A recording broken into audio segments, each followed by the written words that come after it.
18. When Jethro, the priest of Midian, Moses' father-in-law, heard of all that God had done for Moses and for Israel, his people, and that the Lord had brought Israel out of Egypt, then Jethro, Moses' father-in-law, took Zipporah, Moses' wife, after he had sent her back, and her 2 sons, of which the name of the one was Gershom.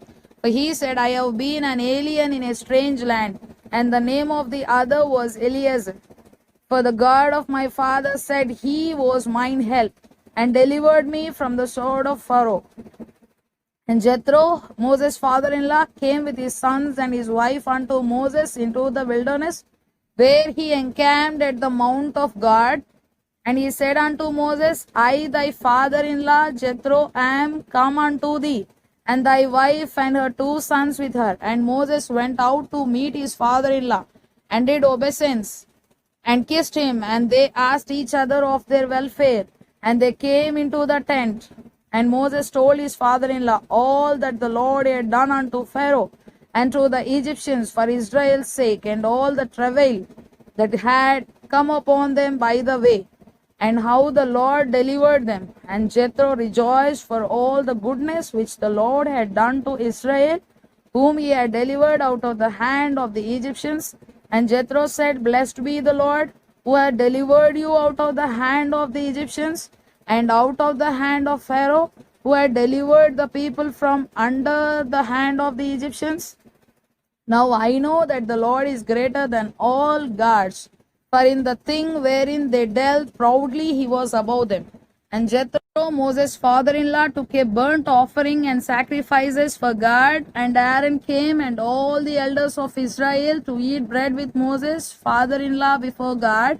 And it came to pass on the morrow that Moses sat to judge the people, and the people stood by Moses from the morning unto the evening. And when Moses' father-in-law saw all that he did to the people, he said, What is this thing that thou dost to the people?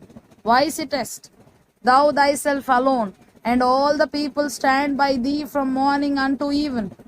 And Moses said unto his father-in-law, Because the people come unto me to inquire God.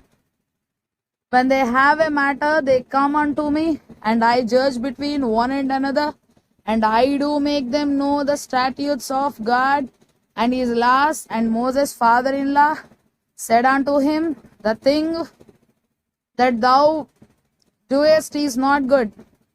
Thou wilt surely wear away, both thou and this people. This is with thee, for this thing is too heavy for thee. Thou art not able to perform it thyself alone.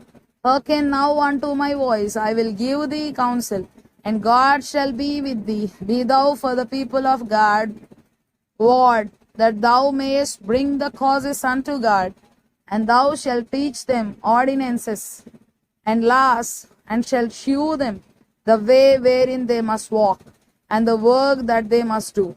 Moreover, thou shalt provide out of all the people able men, such as fear God, men of truth, and hating covetousness, and place such over them to be rulers over thousands, and rulers of hundreds, and rulers of 50s, and rulers of 10s. And let them judge the people at all seasons. And it shall be that every great matter they shall bring unto thee, but every small matter they shall judge. So shall it be easier for thyself, and they shall bear the burden with thee. If thou shalt do this thing, and God commanded thee so, then thou shalt be able to endure, and all these people shall also go to their place in peace. So Moses hearkened to the voice of his father-in-law, and did all that he had said. And Moses chose able men out of all Israel, and made them heads over the people, rulers of thousands, rulers of hundreds, rulers of 50s, and rulers of 10s. And they judged the people at all seasons. The hard causes they brought unto Moses, but every small matter they judged themselves. And Moses let his father-in-law depart, and he went his way into his own land.